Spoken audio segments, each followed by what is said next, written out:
उस भूत का बड़ा भाई रमेश और उसकी पत्नी विमला दोनों मिलकर उस भूत की बेटी पर अत्याचार कर रहे होते हैं। चल री रीमा, जल्दी जल्दी झाड़ू लगा, फिर खाना भी बनाना है। तेरा बाप तो मर गया, तुझे हमारी छाती पे मूंग दलने को छोड़ गया है। चल जल्दी कर।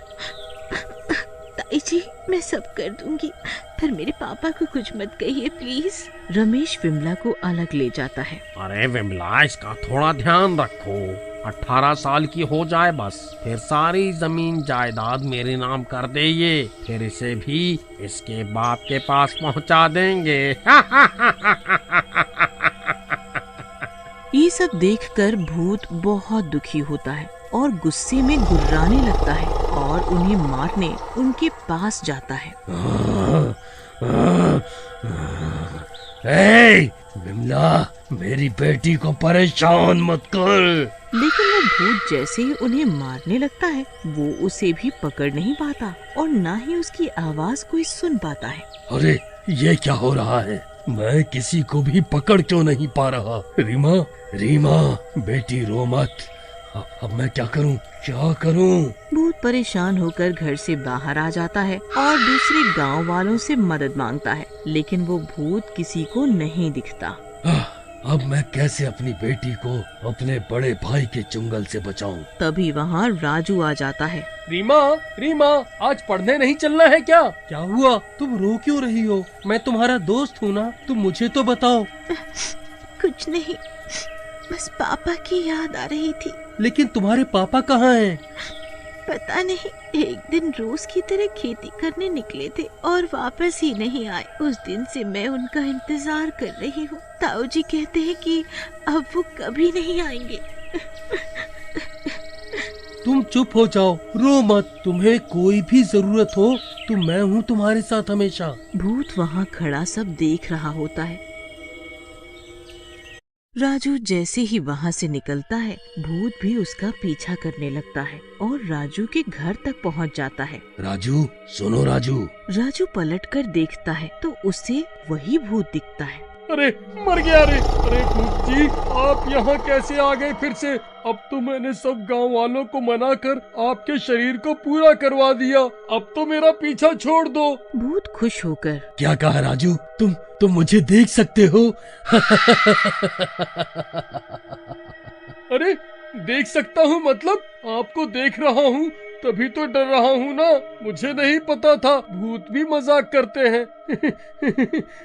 मुझे जाने दो भूत जी प्लीज। राजू भागने लगता है, तभी भूत उसका हाथ पकड़ लेता है। अरे छोड़ दो, छोड़ दो, मम्मी, मम्मी बचा लो मम्मी।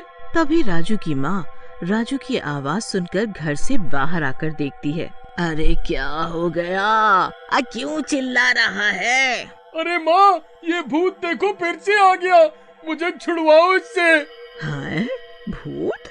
हाय, कहाँ है भूत? अरे पावला हो गया है क्या? मुझे बाजार जाना है, तंग मत कर। ऐसा बोलकर राजू की माँ चली जाती है। मजा आ गया। क्या मजा आ गया? एहसान फरामोश भूत हो तुम। मैं तुम्हारे कितना काम आया, तुम क्यों मेरे पीछे पड़े हो? राजू, मेरी बात सुनो, मैं तुम्हें कोई नुकसान पहुंचाने नहीं आया हूँ। राजू सुनता नहीं और भागकर अपने घर का दरवाजा बंद कर लेता है और बिस्तर पर बैठ जाता है। आलतू जलाल तू आई बला को टाल तू, आलतू जलाल तू आई बला को टाल तू। अरे कहाँ फंस गया, कहाँ फंस गया? तुम अंदर कैसे आ गए? दरवाजा तो बंद है। मुझे कोई दीवार, कोई खिड़की नहीं रोक सकती। एक बार मेरी बात सुन लो। अरे मैं ही क्यों सुनूं? तुम किसी और को जाकर सुनाओ ना यार। क्योंकि सिर्फ तुम ही मुझे देख पा रहे हो। मेरी मदद करो, नहीं तो मेरी बेटी को मेरा बड़ा भाई मार देगा, जो तुम्हारी सहेली भी है। रीमा, तुम्हारी दोस्त मेरी ही बेटी है। क्या क्या बकते हो? अरे बेवकूफ समझा है क्या? हाँ, सच में मेरे भाई ने जमीन जायदाद के लालच में मुझे मार दिया था और मेरे टुकड़े टुकड़े करके दफना दिया था। लेकिन मैंने पहले से ही सब कुछ अपनी बेटी के नाम किया हुआ था। अब वो 18 साल की होने वाली है। जैसे ही वो 18 साल की होगी, मेरा भाई रमेश उससे सारी जमीन अपने नाम करा लेगा और मेरी बेटी को भी मार देगा। राजू सब सुनकर बहुत हैरान हो जाता है। कई सालों से मैं तड़प रहा था, तुम्हारी वजह से मुझे मेरा शरीर मिला। तुमने ही गांव वालों को राजी किया था, इसलिए ही शायद मैं तुम्हें दिख रहा हूँ। अब सिर्फ तुम ही मेरी मदद कर सकते हो मेरी बेटी को बचाने में। मुझे तुम्हारा शरीर चाहिए थोड़ी देर के लिए, प्लीज। तो ये बात है, ठीक है, मैं आपकी मदद जरूर करूंगा।